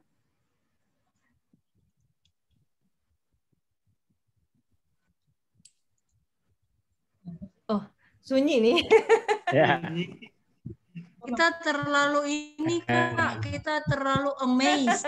Jadi udah speechless kita, udah nggak bisa ngomong apa-apa. Sudah jelas tadi ya. Kalau kita masih bisa bernapas, itu jangan take it for granted, tapi tetap harus bersyukur. Amin. Itu bersyukur. Iya Pak Osa. Jadi jangan takut ya. Karena enak banget ya Pak Hendro ya. Bikin gila sendiri kita. Memang pola pikir itu penting saat kita kena COVID. Jangan sampai sih. Tapi kalau kena COVID memang pola pikir itu perlu untuk agar tetap kita positif dan jangan tenang. sampai stres ya. Yes. Karena Nani itu terlalu mikirin yang sebetulnya yang bukan porsinya kalau menurut saya waktu itu. Betul. Saturasinya terus. Mikirin dogi, siapa yang mau adopsi? Oh, kalau aku jadi Bu Nani, aku juga panik itu. Banyak dogi juga saya. Ini siapa ini? Yang kupikirin bukan yang lain, dogiku. Nah, karena lingkungan saya kan semua Muslim. Nggak ada yang dibisain minta tolong. Nggak ada. Iya, makanya stres. Jadi itu aja nggak akhirnya jalan keluarnya apa? 8 hari itu anjing hanya ada makanan kering. Dog food. Oh, iya, dog food. Ya. Dan hanya itu 8 hari nggak diganti-ganti itu. Dikasih lebih aja. Jadi tapi kalau boleh nanti majikannya ini turun berat badan, doginya naik berat badan karena free ya ditaruh. Kebalikan. Dan memang dari pengalaman yang kami alami itu, kalau boleh minjem kata-kata kamiske itu sangat bagus. Sebetulnya ada porsi di mana kita yang harus ambil bagian, tapi ada porsinya Tuhan memang di situ. Kalau melihat pengalaman kami, sebetulnya ini di jangkauan manusia itu udah nggak mungkin. Ya. Saya gimana gak stres waktu itu, anak saya baru SMA kelas 1, dia harus memikirkan beban seberat ini, harus kontak ke direktur segala macam, direktur rumah sakit, terus dia harus berhubungan dengan rumah sakit di Kramat Jati, dia harus berhubungan ke pemerintahan setempat, satgas segala macam. Tapi dia ini Tuhan beri kekuatan gitu buat saya. Juga nggak tahu kenapa dia bisa melakukan itu semua, saya nggak paham kan. Tapi kalau itu saya dikuatkan, kami waktu itu bilang, oh sudahlah katanya, ini memang harus dihadapi. Kalau yang bagian kita jalankan bagian kita. Ada bagian Tuhan memang. Itu sangat menguatkan kalimat seperti itu. ya rekan-rekan semua, terutama komunitas di Sentosa lah ya, sangat dominan di situ. Pak Dani sama Kak Miske itu rutin gitu, sampai support segala sesuatunya dari Gita Gantar, dari wilayah kesetiaan, dan semualah, pokoknya semua majelis jemaat, wilayah kesetiaan, tim doa, semua bersatu padu. Memang saya sangat merasakan berjemaat di Kayu Putih itu begitu kuatnya kebersamaannya. Ya. Semua pengerja tidak ada yang ini, sampai semua, terutama dukungan doa itu luar biasa. Saudara-saudara, cuma itu kekuatan kita udah nggak ada lagi. Ya. Yang lain tuh nggak ada kekuatan. Dukungan doa itulah yang membawa saya ditarik kembali oleh tangan, dan saya meyakini itu tangan Tuhan yang menarik saya. Alam bawah sadar Bu Nani tadi kan, yang munculnya saja di Kayu Putih, Bu. Itu saking rindunya loh. Ya karena saya sempat bingung juga, Pak Nathan tiba-tiba WA ke saya, Pak Dede, emang Pak Ibu Nani ditusuk jarum. Tusuk jarum, Bapak tahu dari mana? Saya bilang, ini Bu Nani ada WA ke saya katanya. Terima kasih untuk tusuk jarumnya. Saya nggak ngerti itu waktu itu. Waktu Pak Nathan bilang seperti itu, saya nggak ngerti, ada kejadian itu saya nggak ngerti. Enggak Pak, saya bilang, tapi ini dia katanya terima kasih ke saya udah tusuk jarum segala. Oh, saya nggak ngerti Pak. Saya bingung. Tapi mungkin ya itulah proses di luar pengalaman spiritual ya. Yang kita nggak bisa pahami. Saya sendiri sampai detik ini masih bertanya-tanya tentang itu. Oh, ada satu hal yang saya mau. Jangan bertanya-tanya, disyukuri. Ada pertanyaan yang muncul pada saat kami di rumah sakit, dan itu pada saat bulan Januari sedang tinggi-tingginya COVID di Jakarta.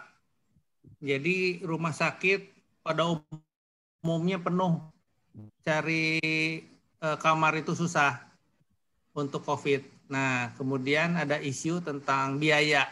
Jadi setelah kami keluar, kami tahu bahwa untuk COVID itu sendiri, kalau tidak ada penyakit untuk pemulihannya, itu ditanggung negara. Jadi saya harus beritahu bahwa semuanya free. Ya. Jadi isunya itu dianggapnya saya punya uang banyak, jadi bisa masuk RS Ukrida karena bayar 200 juta. Itu enggak, itu bohong, itu enggak. Ya ini aja yang saya mau klarifikasi. Ya, mungkin itu free untuk yang COVID ya Pak. Tapi kalau sudah non negatif, itu ternyata pasien disuruh bayar Pak. Iya, suruh bayar, suruh pindah ke cari lagi rumah sakit yang pakai BPJS gratis lagi. Ini jadi gini. Semua pasien yang terpapar COVID yang dirawat di rumah sakit yang dirujuk oleh negara itu ditanggung oleh Kemenkes selama COVID-nya masih ada. Tapi begitu COVID-nya negatif, dia harus segera meninggalkan rumah sakit yang rujukan COVID. Nah, yang kejadian sama Nani itu seperti itu. Tanggal 28 Februari sudah dinyatakan negatif. Maka dari itu dia harus keluar dari Ukrida, karena Ukrida itu rumah sakit rujukan COVID yang ditanggung oleh pemerintah. Lalu kita diarahkan untuk mencari rumah sakit yang non COVID, karena hampir semua rumah sakit waktu itu rujukan COVID semua. Hanya beberapa aja yang enggak. Ya bersyukurnya kami dapat koja dan kebetulan ada ponakan di sana, bisa saling tukar informasi ada ruangan atau tidak. Begitu ada slot ruangan saya langsung istilahnya booking lah ya. Tolong jagain ya. Lalu yang komunikasinya kan antar rumah sakit tuh. Jadi sampai saat ini juga memang medical record-nya saya nggak pegang selama di Ukrida karena semua dikirim ke koja. Iya. Jadi kalau ditanya itu gimana gitu, saya kurang paham karena medical record-nya nggak kami pegang. Nah itu kejadiannya memang tanggal 28 sampai dengan tanggal 1 waktu karena kami belum dapat rumah sakit dan Ukridanya sebetulnya kasih kabar ke kami tanggal 4. Pak harus segera keluar katanya karena tanggal 28 sudah dinyatakan negatif. Ya, yang dari tanggal 28 sampai tanggal 6 karena kami baru nemu dapat ruangan di koja itu tanggal 6. Nah, yang dari tanggal 1 sampai 6 itu memang jadi tanggungan pribadi. Kebetulan Ukrida itu belum menjalin kerjasama dengan asuransi manapun, termasuk dengan BPJS. Nah, jadinya untuk diingat aja kalau barangkali siapa saja atau keluarga atau apa, memang kalau COVID-nya sendiri memang ditanggung oleh Kemenkes, oleh negara, tapi kalau sudah negatif memang sudah harus keluar. Pulang. Ya, sebenarnya sih kebijakan general rumah sakit ya sih seperti itu ya. Ya. Terima kasih Pak Dede, Bu Nani, Pak Hendru atas sharingnya. Puji Tuhan sudah ini ya kembali pulih lagi. Sudah bisa sharing. Karena sebetulnya harusnya malam ini kita ada mau mengundang salah satu rekan Demuda juga, jemaat GKI Gejayan, tapi ya kebetulan dia juga lagi masih dalam baru pulang ya dari isolasi Ibu Mega. Cuma mungkin karena kondisinya juga masih belum ya, jadi kita tidak jadi juga mengundang Bu Mega ya untuk share. Mungkin di kemudian hari ya. Dan kita sekarang akan lanjut dulu ke renungan. Saya akan mengundang Pendeta Adi. Silahkan Pak Adi. Baik, terima kasih. Reza, terima kasih Pak Hendru, Kak Nani, Pak Dede untuk sharingnya. Bapak Ibu, saudara-saudara yang Tuhan kasihi, saya akan mengajak kita merenungkan satu bagian firman Tuhan yang saya yakin rekan-rekan sudah tahu apa bunyinya, begitu ya.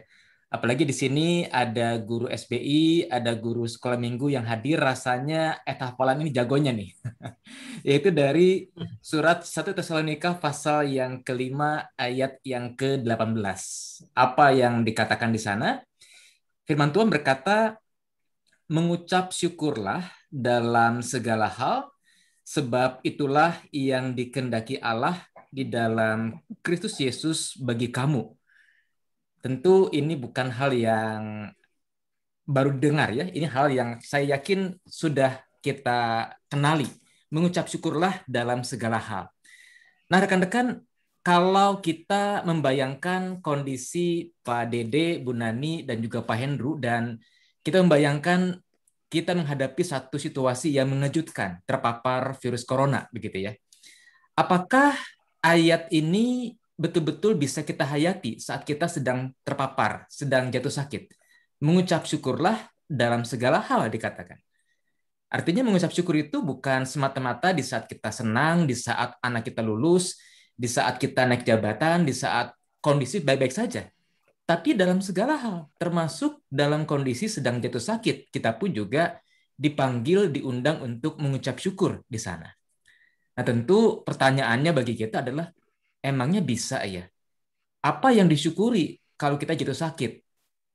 Nah saya pribadi, Bapak Ibu rekan-rekan, mendengarkan kesaksian dari Pak Hendru, Pak Dede, dan juga Bu Nani, ini sungguh luar biasa. Karena di sana-sini kita bisa melihat, ternyata di tengah-tengah sakit penyakit pun ada pekerjaan Tuhan di sana. Dan karena itu kita bisa bersyukur, kita bisa mengucap syukur karenanya. Contoh tadi di akhir percakapan disebutkan ya oleh Pak Hendru, Pak Dede, bahwa bulan Januari sampai Februari, kalau tidak salah, di tanah air itu kan kurva COVID lagi tinggi-tingginya tuh. Lagi 10 ribuan lebih, belasan ribu bahkan pernah. Nah, sehingga mencari rumah sakit betul itu sangat susah di waktu itu ya. Tingkat hunian di Wisma Atlet pun juga sedang tinggi-tingginya. Pemberitaan di media massa juga sedang masif. Tempat tidur hampir penuh di berbagai macam rumah sakit. Sehingga kalau Pak Hendru, Pak Dede, Bu Nani pada akhirnya bisa mendapatkan kamar perawatan di rumah sakit, tentu ini sebuah berkat Tuhan, sebuah penyertaan Tuhan buat Pak Dede, Bu Nani, dan juga Pak Hendru. Bahkan keluarga besar Pak Dede, Bu Nani pun juga kita bersyukur mereka mendapatkan tempat perawatan. Apalagi kita juga bersyukur Rumah Sakit Ukrida baru pertengahan Januari, seingat saya tanggal 11 ya, diresmikan sebagai rumah sakit rujukan COVID. Sehingga memang betul karena baru beroperasi sehingga belum siap menerima BPJS Kesehatan dan juga asuransi-asuransi yang lainnya. Nah, itu hal pertama menurut saya yang kita bisa bersyukur dari situasi yang dihadapi oleh rekan-rekan kita, sahabat-sahabat kita. Yang kedua, kita bisa bersyukur dalam hal apa? Bisa bersyukur karena ada komunitas, apakah itu keluarga, apakah itu komunitas tempat kita melayani, gereja, sahabat-sahabat, keluarga. Menurut saya mereka itu sangat berperan besar ya dalam dukungan terhadap Pak Dede, Bu Nani, dan juga Pak Hendru. Serta juga tentu aktivis-aktivis lain yang periode itu sedang terpapar virus corona. Kita bersyukur tadi diceritakan oleh Pak Dede, Bu Nani, bagaimana dukungan doa, perhatian, semangat, kata-kata motivasi itu datang silih berganti. Pak Hendru pun juga saya percaya disapa oleh banyak orang yang peduli, yang mengasihi Pak Hendru. Kita bersyukur ada komunitas. Maka kita belajar di situ betapa penting kita menjadi sebuah komunitas yang bisa mendukung, yang bisa menguatkan, yang bisa mendampingi, menopang sahabat-sahabat kita yang sedang bergumul. Lalu yang ketiga, yang saya belajar dari cerita rekan-rekan ini adalah bersyukur untuk pekerjaan Tuhan, bersyukur untuk kehadiran Tuhan. Ya, pengalaman terpapar virus corona bukan tidak mungkin memperhadapkan satu situasi dari penderitanya pada situasi hidup dan mati. Dan itu pula yang sempat terlintas bukan di benak Pak Hendru, di benak ya tadi Pak Hendru menceritakan bagaimana dia sempat mengorganisir pekerjaan. Kalau ada apa-apa, minimal tugas-tugas itu sudah bisa terdistribusi. Pun sama dengan Pak Dede yang juga mendengar perkembangan Bu Nani yang berkali-kali dokter dari rumah sakit menghubungi tengah malam, bukan tidak mungkin itu mengejutkan, itu membuat syok begitu ya. Aduh, ada apa ini? Ada apa nih? Bagaimana kondisi Bu Nani dan seterusnya. Nah, tapi kita bersyukur bagaimana pekerjaan Tuhan itu sungguh nyata, mendampingi, bahkan mengadakan karya yang luar biasa, memulihkan kembali Pak Hendru, Bu Dede, dan secara khusus bagi saya pribadi sebagai pendeta, pergumulan yang dihadapi oleh Bu Nani itu sungguh berat, sungguh luar biasa.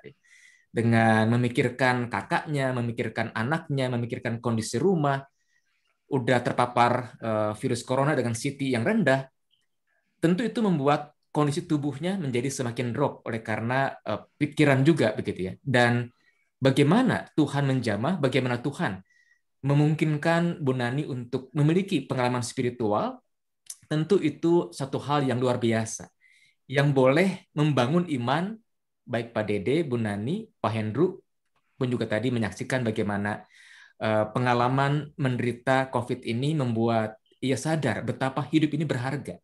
Kalau Tuhan masih memberikan kesempatan kepadanya, ia akan sungguh-sungguh dalam melaksanakan pekerjaan-pekerjaan Tuhan. Hal yang keempat yang saya ingin angkat sebagai wujud ungkapan syukur, yaitu apa?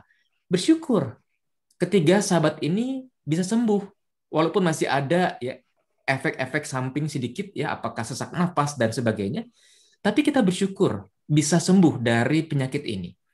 Di tengah-tengah kondisi ada juga orang-orang yang terpapar ternyata meninggal dunia, ternyata gugur dalam perjuangannya.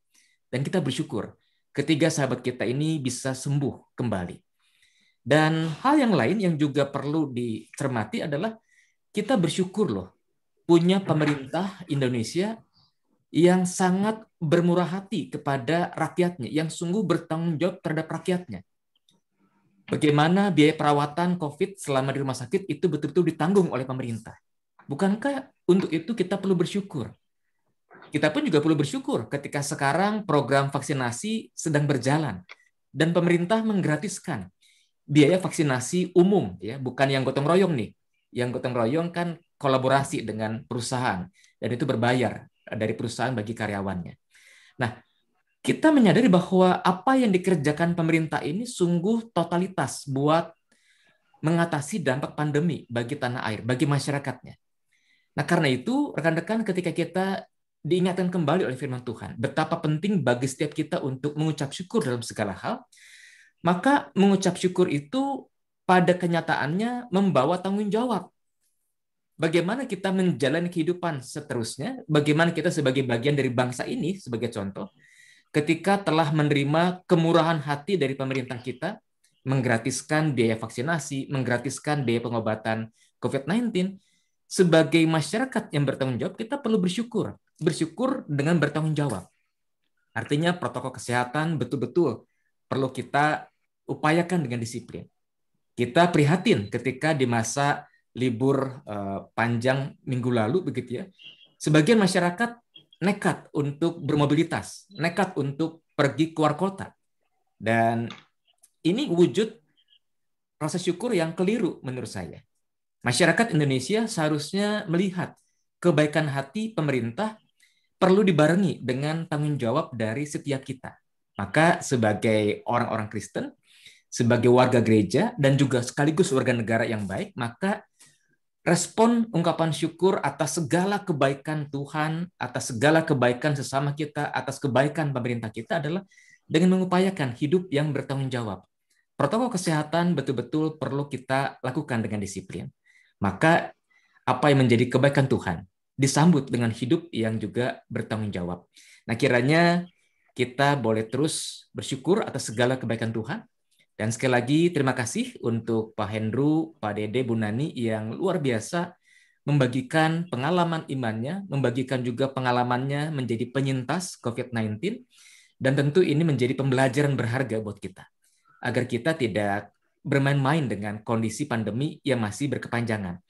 Dan kita juga akan terus berdoa agar kiranya para tenaga medis dapat terus berjuang dengan gigih.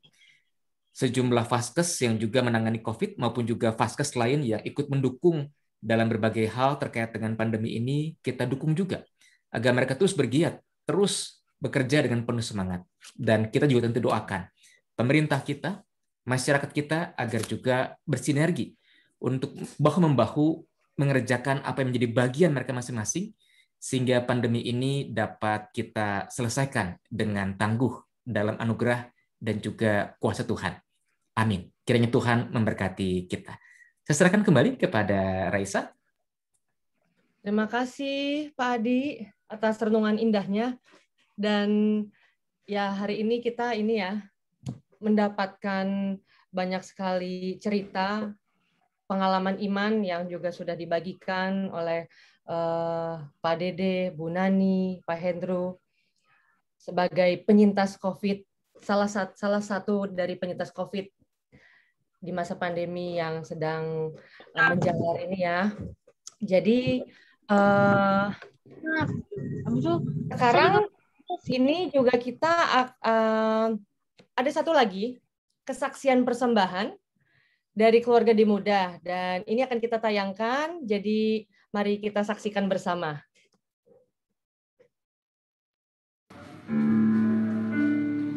Selamat ulang tahun kami ucapkan padamu. Selamat hari jadi Tuhan Yesus memberkati. Kami selalu berdoa agar kau tetap setia melayani Yesus Tuhan dan Raja kita. Mengucap syukur Tuhan telah beri langkahmu pada mulai Ada Pak Dede. Happy birthday Pak Dede. Hooray, selamat ulang tahun Pak Dede. Hari ini kebetulan sedang ulang tahun nih artisnya. Selamat ulang tahun ya Pak Dede. Terima kasih semuanya. Terima Hari kasih. ini kan Pak? Iya hari ini. Dibocorin nggak Pak keberapanya? Tuhan Yesus. Ya udah jangan. 17 tahun lari. Pak Dede 17 tahun lari ya. Selamat ulang tahun Pak Dede. Selamat ulang tahun Pak Dede. Terima kasih Pak Herbert. Ya, terima kasih semuanya. Jadi Pak Dede sudah diberikan lagi kembali hari ulang tahun umur baru dan saya akan mengundang kembali ya Pendeta Adi untuk berdoa, doa penutup oleh Pak Adi. Boleh sebentar saya minta waktu. Oh, boleh, silakan Pak Dede. Silahkan. Ya, kesempatan ini saya mau pakai untuk mengucapkan terima kasih untuk semuanya, khususnya Majelis Jemaat, pengerja GKJ Putih, rekan-rekan wilayah, khususnya wilayah kegiatan, juga badan-badan pelayanan yang ada, komunitas Paduan Suara Sentosa, Gita Gantari, Sekolah Minggu dan SBI, juga GKI Rawamangun yang sudah begitu support selama kami mengalami pandemi COVID-19. Banyak hal yang kami tidak duga dan saya yakin itu adalah campur tangan Tuhan yang kami terima. Bagaimana dalam kondisi sulit itu kami masih bisa tetap, artinya selama COVID kami nggak bisa keluar tapi kami masih bisa makan. Karena nggak bisa keluar karena nggak boleh. Dikontrol terus, rumah kami dikontrol terus oleh Satgas. Ya tetangga juga kan pasti masih ada rasa takut, tapi kami selalu ada suplai makanan cukup dari banyak pihak. Itu sangat berterima kasih kami. Sampai kami karena kami dimonitor juga sampai ke tingkat wali kota. Ada Komandan Kodim, Pak Kapolres sampai datang ke rumah, juga Pak Wali Kota. Saya nggak ngerti lah kenapa kami yang sampai dapat perhatian sebegitu besar gitu. Ya, kami bersyukur juga, itu saya yakin bahwa itu semua adalah kepanjangan tangan Tuhan. Kami Kak Nini Nugroho, kami terima kasih untuk semua supportnya, rekan-rekan yang lain juga, tidak bisa kami sebutkan satu persatu, Pak Piosa, Pak Gunawan, Pak Gunawan Setiadi, Om Loing, semua kami tidak bisa sebutkan satu persatu, tapi kami bersyukur untuk itu semua. Mungkin itu yang ingin kami sampaikan di sini. Terima kasih semuanya. Silakan Pak Di. Oke, baik. Terima kasih juga ya Pak Dede dan Bu Nani. Kalau tadi mungkin Pak Dede sempat menyebut-nyebut GKI Rawamangun. Mungkin rekan-rekan di sini sebagian masih bingung, kok apa hubungan GKI Rama dengan kita gitu ya. Karena kakaknya Bu Nani adalah anggota jemaat ya GKI Rawamangun. Sehingga tempo hari sempat berbagi tuh antara wilayah kesetiaan dengan GKI Rawamangun, sempat berbagi ya. Minggu kapan giliran GKI Rama kirim makanan, minggu kapan lagi giliran wilayah kesetiaan yang mengirim makanan kepada rumah Pak Dede dan Bu Nani ya. Baik, mari Bapak Ibu, rekan-rekan, kita akan menutup acara kita dalam doa syafaat. Mari kita berdoa. Bapa dalam sorga, kami sungguh bersyukur pada malam hari ini boleh terselenggara kegiatan perdana bagi Persekutuan Demuda, yaitu doa, Demuda on Air, di mana kami mengisinya dengan kegiatan bincang-bincang dengan ketiga sahabat kami, Bapak Dede, Ibu Nani, dan juga Pak Hendru, yang pada Januari lalu terpapar virus corona. Dan Bapak, kami sungguh bersyukur untuk setiap cerita yang boleh dibagikan oleh mereka.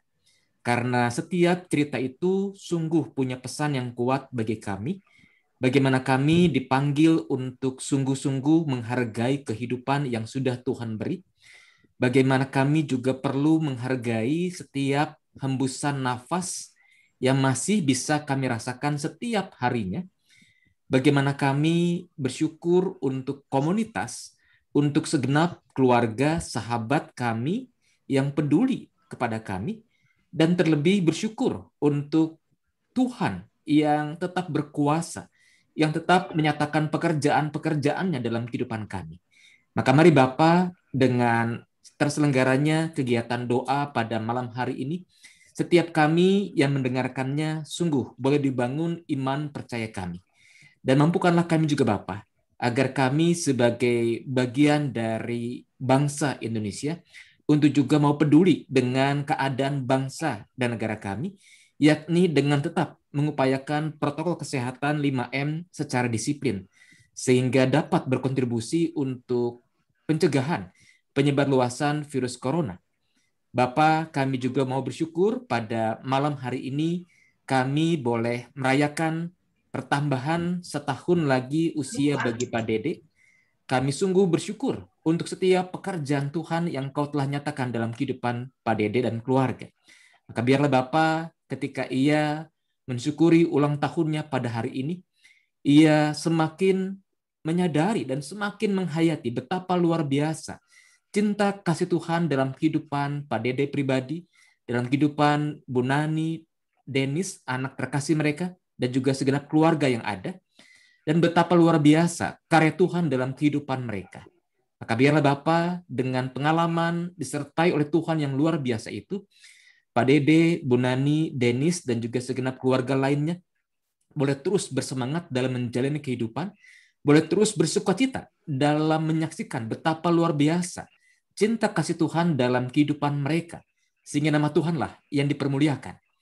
Bapa dalam sorga, dalam kesempatan doa ini kami juga mengingat sahabat-sahabat kami yang saat ini sedang terpapar virus corona.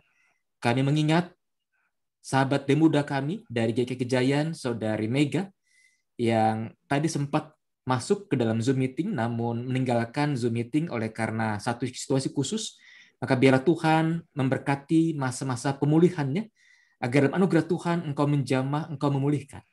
Pun demikian Bapak, jikalau ada sahabat kami, keluarga kami, atau kenalan kami yang saat ini sedang menjalani perawatan ataupun juga isolasi mandiri oleh karena terpapar virus corona, maka biarlah Tuhan juga berkenan untuk menjamah, memberkati rangkaian pengobatan, perawatan yang sedang mereka jalani. Bapa, kami berdoa untuk segenap fasilitas kesehatan, baik yang ada di DKI Jakarta maupun juga di daerah-daerah. Berkatilah para dokter, para perawat, tenaga medis lainnya, mereka yang bekerja di laboratorium, di puskesmas, di RSUD, dimanapun mereka berada, Bapak. Agar kiranya ketika pandemi ini sudah setahun lebih dihadapi, demikian pula dengan aneka sakit penyakit yang juga tetap ada di antara bangsa kami, para tenaga kesehatan dan Vaskes kami dapat tetap tangguh dalam menghadapi dampak dari pandemi ini. Berikanlah sukacita, semangat, kesehatan, kekuatan kepada para tenaga kesehatan, agar mereka dapat berjuang dengan sungguh dalam menghadapi pandemi ini. Bapak, kami berdoa untuk masyarakat Indonesia. Kami prihatin dengan fenomena mobilitas di masa liburan 2 pekan yang lalu, dan eksesnya mulai kami rasakan di akhir-akhir 2 hari terakhir ini. Biarlah Tuhan yang menolong agar kalaupun terjadi lonjakan kasus, pemerintah pusat dan daerah sungguh dapat bersinergi untuk mengupayakan langkah-langkah mitigasi, langkah-langkah penanganan yang tepat, sehingga pandemi ini dapat terkendali di tanah air. Masyarakat Indonesia, Bapak, berikanlah kepada mereka kesadaran, pengertian, agar kiranya mereka pun juga bersumbangsi untuk menekan laju penyebar luasan COVID-19 di tanah air kami. Bapak, berkati pemerintah kami di pusat dan daerah, agar kiranya mereka sungguh dapat berkolaborasi, dapat sungguh-sungguh berupaya untuk mengendalikan laju penyebar luasan COVID-19, sehingga kami dapat segera terbebas dari pandemi yang berkepanjangan ini. Bapak, kami juga berdoa untuk vaksinasi yang sedang berjalan dan kini sudah mulai dibuka untuk warga masyarakat usia 50 tahun ke atas. Maka biarlah setiap tahapan vaksinasi, apakah itu pengadaan vaksin, apakah itu proses distribusi, apakah itu proses pendaftaran maupun juga pelaksanaan, segala sesuatunya dapat terjadi dalam anugerah dan juga penyertaan Tuhan. Ya Bapak, inilah rangkaian doa syafaat kami. Kami percaya Tuhan mendengar. Kami yakin Tuhan pun juga akan menjawab doa-doa kami tepat pada waktunya. Kami serahkan ya Bapak rangkaian doa syafaat kami dan juga kehidupan kami selanjutnya hanya ke dalam tangan kasih dan kuasa Tuhan kami, Yesus Kristus, Juru Selamat dan Penebus kami yang hidup. Amin. Amin. Terima kasih Kak Adi. Terima kasih. Terima kasih Pak Hendro. Terima kasih Kak Adi. Nah, dan sekarang saya mengundang semua partisipan, semua rekan-rekan untuk membuka kameranya. Kita akan foto bersama ya. Khususnya kita akan berfoto bersama yang ulang tahun juga. Ayo, sudah dibuka semuanya.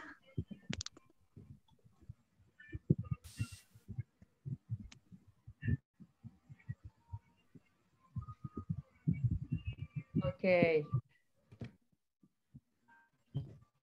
Kita akan berfoto ya.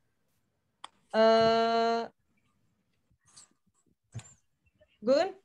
Ya. Yang foto siapa nih? Siap. Ada Eriko sama gue. Oke.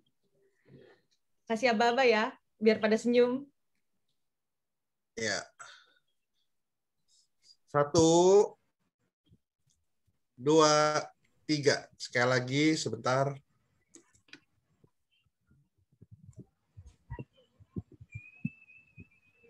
Sebentar. 1, 2, 3. Oke. Terima kasih semuanya. Terima kasih semuanya.